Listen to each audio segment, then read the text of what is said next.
ETF index mutual funds నేర్చుకుని stock మార్కెట్లో రాణించాలనుకుంటున్నారా? వెంటనే ఈ నెంబర్కి కాల్ చేయండి. నమస్తే, welcome back to Suman TV. Present మనతో పాటు ఉన్నారు assistant professor in marketing VJIM Ramakrishna గారు. నమస్తే సార్. నమస్కారం అమ్మా. కొత్త టాపిక్ ఏం కాదు, లే offs, AI effect, pink slips, ఎవరి జాబ్ ఎప్పుడు పోతుందో తెలియదు. ఐటీ సెక్టర్ అంతా డమాల్ అయిపోయింది. అంటే వైట్ కాలర్ జాబ్స్ అన్ని డేంజర్లో ఉన్నాయని. ఒకప్పుడు పెళ్లి సంబంధాలకు వెళ్తే కూడా ఐటీ అబ్బాయి, ఐటీ అమ్మాయి అంటే పెద్ద ట్రెండ్ ఉండేది. ఇప్పుడు ఐటీ అబ్బాయికి దమ్ముంటే ఐటీ అబ్బాయికి ఇవ్వండి అనే మాటల వరకు వచ్చేసారు. ఇప్పుడు రీసెంట్గా చూసుకుంటే అమెజాన్లో మళ్ళీ రెండోసారి 16,000 మందిని ఒకేసారి తీసేయడం జరిగింది సార్. అంటే ఇదంతా కూడా ఆర్టిఫిషియల్ ఇంటెలిజెన్స్ ఎఫెక్ట్ అయినా ఇంకేమైనా కారణాలు ఉన్నాయా అంటారా?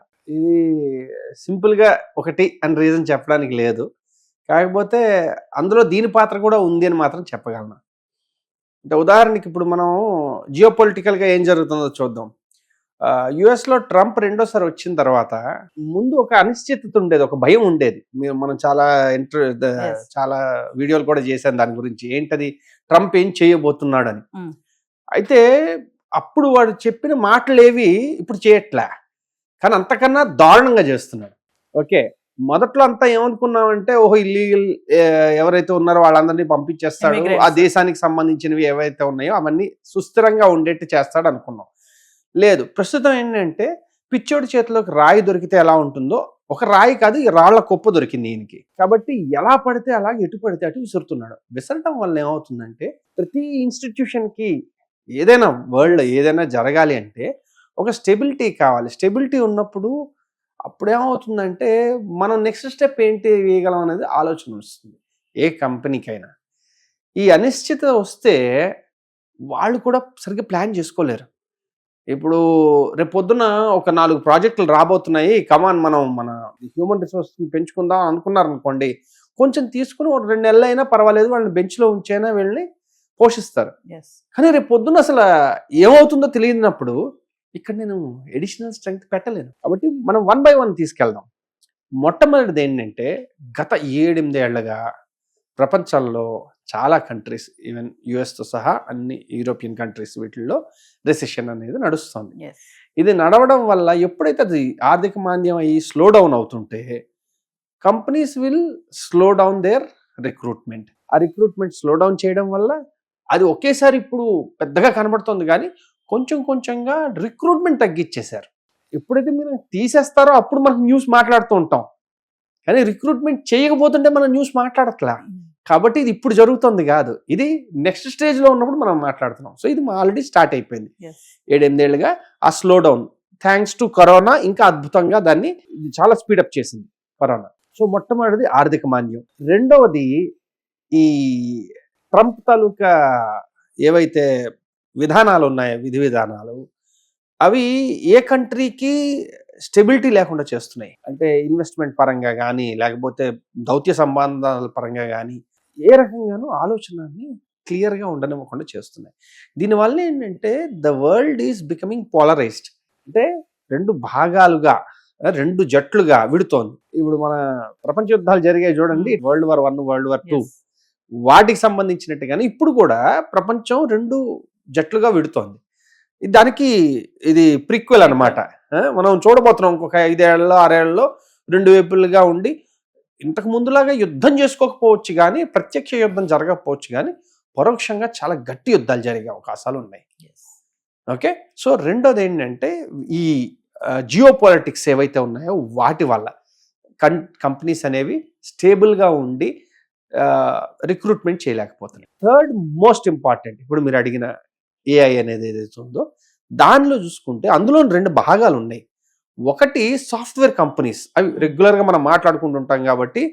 రెండవది customer side, developer side. AI వల్ల ఎన్ని ఉద్యోగాలు పోతున్నాయో చాలా కొత్త ఉద్యోగాలు వస్తున్నాయి. ఓకే, అందుకని అమెజాన్లో 16,000 మందిని తీసేశారు అంటే దాని ద్వారా అట్లీస్ట్ ఒక 5,000 6,000 టాప్ లెవెల్లో ఇంకా కొత్త కొత్త ఉద్యోగాలు తయారయ్యాయి. కాకపోతే ఏమవుతుందంటే చిన్న ఉద్యోగాలు పోతున్నాయి, పెద్ద పెద్ద ఉద్యోగాలు ఆపర్చునిటీస్ వస్తున్నాయి. ఒకటి. రెండోది సాఫ్ట్వేర్ కంపెనీస్లో మేజర్లీ ఎఫెక్ట్ అవుతుంది మిడ్ లెవెల్ మేనేజర్స్. మనం అనుకుంటున్నట్టుగా స్టార్టర్స్ కాదు. అందుకని ఫ్రెష్ రిక్రూట్మెంట్ ఎప్పుడు జరుగుతోంది. మిడ్ లెవెల్ మేనేజ్మెంట్లో రిట్రెంచ్మెంట్ అవుతుంది. అర్థమైందండి. సో అందువల్ల ఏమవుతుంది, కాస్ట్ కట్టింగ్ భారీగా జరుగుతుంది వాళ్ళకి. అండ్ హ్యూమన్ రిసోర్సెస్ ఎంతమంది కావాలో అంతమంది ఉన్నారు. టెక్నాలజీ వల్ల వాళ్ళకి ఏం జరుగుతుందంటే వీళ్ళు చేయాల్సిన చాలా మటుకు పని అయిపోతుంది.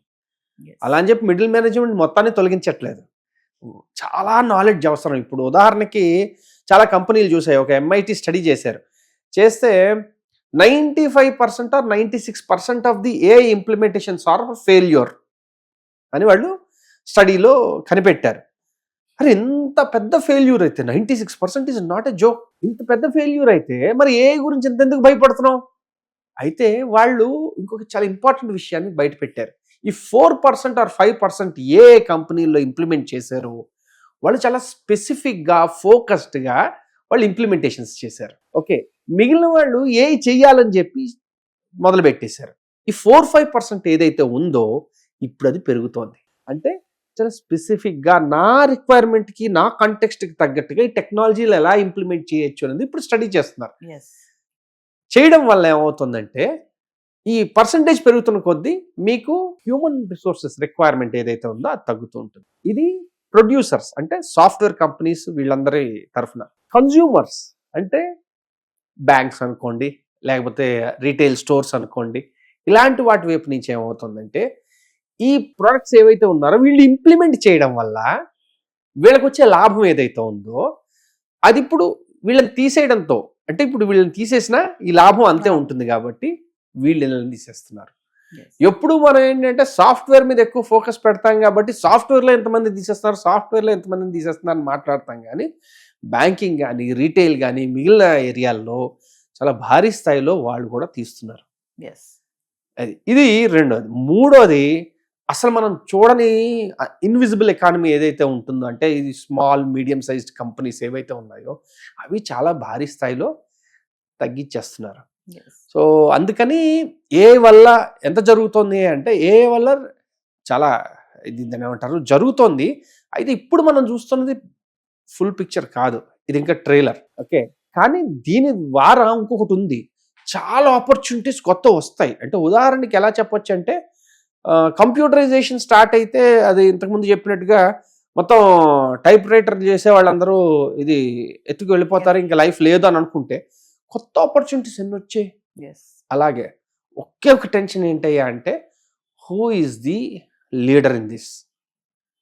ఓకే, ఒకప్పుడు మనకి ఈస్ట్ ఇండియా కంపెనీ వచ్చినప్పుడు, ఇది ఇంగ్లీష్ ఈస్ట్ ఇండియా కంపెనీ అవ్వచ్చు, డచ్ ఈస్ట్ ఇండియా కంపెనీ అవ్వచ్చు, వీళ్ళందరూ వచ్చినప్పుడు మన దగ్గర రా మెటీరియల్స్ తీసుకుని మళ్ళీ మనకే ఫుల్ ప్రొడక్ట్స్ అమ్మినట్టుగా ఇప్పుడు రా మెటీరియల్స్ ఏంటంటే మన హ్యూమన్ రిసోర్సెస్ వాళ్ళు తీసుకుంటున్నారు, మళ్ళీ ఏమిస్తున్నారా అంటే టెక్నాలజీ ఇస్తున్నారు. సో కొలోనలైజేషన్ ఎక్కడికి వెళ్ళిపోలే, తిరిగి మళ్ళీ ఎక్కడికే వచ్చింది. ఫైనల్ గా సార్, మరి ఐటీ సైడ్ వెళ్ళాలనుకునే వాళ్ళకి కన్ఫ్యూజన్ అయితే ఉంది, ఉద్యోగం ఉంటుందో పోతుందో తెలియదు అనేసి. కొత్తగా ఇలా అన్ని లే ఆఫ్స్ రావడం చూస్తున్నాం కదా, సో వాళ్ళకి చెప్పే సజెషన్ ఏమన్నా ఉందా ఐటీలోకి రావాలనుకునే వాళ్ళకి? అంటే ఇంతకు ముందు ఒకప్పుడు ఏంటంటే ఎవరైనా ఇంజనీరింగ్ జాయిన్ అవ్వాలంటే సిఎస్సి చేర్రా బోల్డ్ జాబ్స్ ఉంటాయని చెప్పేవాళ్ళు. ఆ ఆన్సర్ చెప్పినప్పుడల్లా నాకు ప్రతిసారి ఏమనిపించేది తెలుసా అండి, అంటే మా అబ్బాయికి సాఫ్ట్వేర్ చేపిస్తాం ఎందుకంటే బోల్డ్ జాబ్స్ ఉన్నాయని. మా అబ్బాయి మీద నాకు నమ్మకం లేదు కాబట్టి ఏదో రకంగా ఏదో జాబ్లో పడిపోతే చాలు అని తల్లిదండ్రులు ముందే డిసైడ్ చేసినట్టుగా అనిపిస్తుంది. పిల్లలు అలా వచ్చి అడిగినప్పుడు నేను అడిగేవాడిని, నాన్న నువ్వు ఎన్ని జాబులు చేస్తావు ఒకసారి అని అడిగేవాడిని. అంటే ఒకటే చేస్తాను. నువ్వు చేసే ఒక్క జాబ్ కోసం అక్కడ 1,00,000 జాబులు ఉన్నాయా, 1,00,00,000 జాబులు ఉన్నాయా, నీకెందుకు? నువ్వు చేసే జాబ్ మీద నీకు నమ్మకం ఉంటే ఒక జాబ్ ఉన్నా అది నీకు వస్తుంది.